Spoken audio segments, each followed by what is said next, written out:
بسم اللہ الرحمن الرحیم۔ غسل کرنا یعنی نہانا کب ضروری ہو جاتا ہے، کب فرض ہو جاتا ہے، اس کے لیے واجب کب ہوتا ہے غسل کرنا، میں مکمل تفصیل سے بتاؤں گا، کوئی جزیہ اس سے چھوڑوں گا نہیں انشاءاللہ۔ مکمل سنیں، سمجھنے کی کوشش کریں۔ سب سے پہلے یہ سمجھ لیجئے کہ اگر منی نکل جائے شہوت کے ساتھ، اپنے مستقر سے منی جہاں رہتی ہے اس جگہ سے منی جب شہوت کے ساتھ نکل جائے اور اچھل کر نکلے، تب اس کے لیے غسل کرنا ضروری ہو جائے گا، فرض ہو جائے گا۔ حدیث دیکھ لیجیے گا مسند احمد میں حدیث نمبر 847 ہے، اور اسی طرح الاوسط لابن المنذر میں حدیث نمبر 25 کھول کر دیکھیے۔ اس سے غسل کرنا ضروری ہو جاتا ہے۔ ذرا تفصیل کر دیتا ہوں۔ منی کی جو رہنے کی جگہ ہے وہ عورت کے لیے اس کا رحم ہے جہاں بچہ رہتا ہے، اور مرد کے لیے پیٹھ کے پیچھے جو ریڑھ کی ہڈی ہے اس ہڈی میں منی رہتی ہے مرد کے۔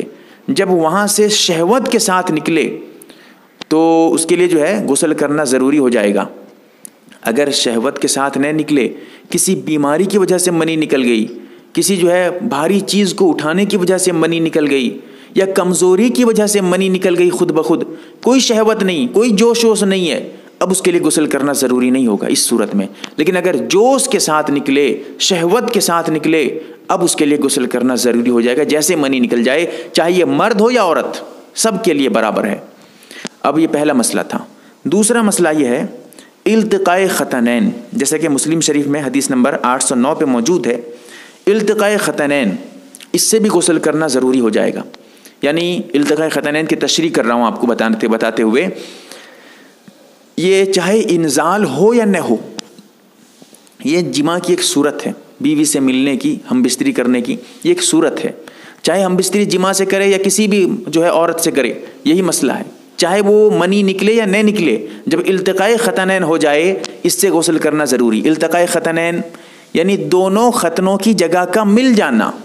اب کیا ہے وہ سمجھیے۔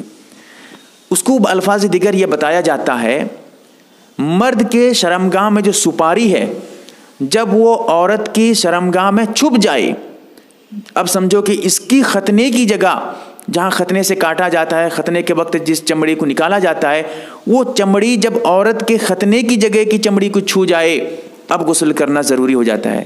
عورت کو بھی ختنہ کیا جاتا ہے، پہلے دور میں تھا، اب اتنی برداشت کی طاقت عورتوں کے اندر نہ رہی، اسی لیے اب ان کے لیے یہ مستحب اور مسنون نہیں ہے۔ تو بہرکیف ایک الگ مسئلہ ہے۔ تو ختنوں کی جگہ کا جب مل جائے، یعنی مرد کی سپاری جب شرمگاہ میں، عورت کے شرمگاہ میں چھپ جائے، تب غسل کرنا ضروری ہو جائے گا، فرض ہو جائے گا۔ اسی طرح حیض یا نفاس، ہر مہینے جو عورت کو خون آتا ہے، حیض ہو یا نفاس، یا بچہ پیدا ہونے کے بعد جب عورت ناپاک رہتی ہے، وہ جو خون ہے جب بند ہو جائے، رک جائے، اب غسل کرنا ضروری ہو جائے گا، نہانا فرض ہو جائے گا، پھر اس کے بعد وہ پاک ہو جائے گی۔ اور یہ آپ کا حیض نفاس سے بند ہونے کی دلیل جیسا کہ سورہ بقرہ میں دیکھ لیجئے گا، آیت نمبر 222 پر موجود ہے۔ مستدرک حاکم میں حدیث نمبر 626 کھول کر دیکھیے گا، حدیث وہاں پر موجود ہے۔ اس سے نہانا، غسل کرنا ضروری ہو جاتا ہے۔ اسی طرح مشت زنی سے، اس سے بھی غسل کرنا ضروری ہو جائے گا۔ مشت زنی سے اگر منی نکل جائے، اگر منی خارج نہ ہو، مشت زنی کرنا حرام ہے، گناہ کبیرہ ہے، حرام ہے، جائز نہیں ہے۔ لیکن اگر کوئی مشت زنی کرتا ہے، یعنی جلق کرتا ہے، ہاتھ سے شرمگاہ کو رگڑتا ہے اور منی نکال دیتا ہے، تو اس سے بھی غسل کرنا ضروری ہو جائے گا جب منی نکل جائے۔ اگر منی نہیں نکلے تو پھر غسل کرنا واجب اور ضروری نہیں ہوگا۔ اسی طرح احتلام ہو جائے، چاہے مرد کو یا عورت کو ہو، احتلام اگر ہو جائے، سویا ہوا تھا خواب میں، کسی وجہ سے غلط خواب کی وجہ سے یا کسی اور وجہ سے، صحبت کی وجہ سے خواب میں منی نکل جائے، منی نکل جاتی ہے، چاہے وہ مرد ہو یا عورت ہو، دونوں پہ اگر منی نکل جائے تو غسل کرنا ضروری ہوگا۔ یعنی احتلام کی وجہ سے بھی غسل کرنا فرض ہو جاتا ہے، واجب ہو جاتا ہے۔ اسی طرح لواطت کی وجہ سے، لواطت یہ فعل حرام ہے، جائز نہیں ہے، گناہ کبیرہ ہے، حرام ہے۔ لواطت کہتے ہیں کہ مرد کسی مرد سے پچھلی شرمگاہ میں جمع کرے، اپنی شرمگاہ کو داخل کرے۔ اس سے بھی اگر مرد کی سپاری اس کے جو ہے دبر میں چھپ جائے، اس سے بھی غسل کرنا ضروری ہو جائے گا، اگرچہ یہ فعل حرام ہے، گناہ کبیرہ ہے۔ یہ کچھ چیزیں تھیں جن سے غسل کرنا فرض ہو جاتا ہے، ضروری ہو جاتا ہے۔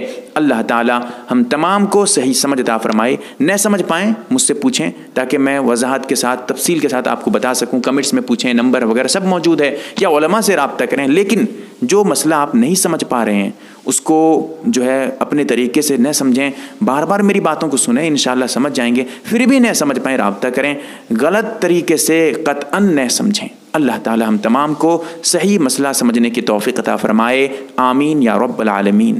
MARB دینی معلومات چینل کو سبسکرائب کریں اور گھنٹی والے نشان کو ضرور دبائیں تاکہ ہماری ہر نئی ویڈیو آپ تک پہنچتی رہے۔ ویڈیو کو لائک اور شیئر ضرور کریں، اور ہماری ہر ویڈیو آپ اپنے چینل میں ڈال سکتے ہیں۔ نیز ہمارے ساتھ واٹس ایپ پر جڑنے کے لیے آپ اپنا نام اور مکمل ایڈریس کے ساتھ ایڈ لکھ کر میرے واٹس ایپ نمبر 8908939343 کو میسج کریں۔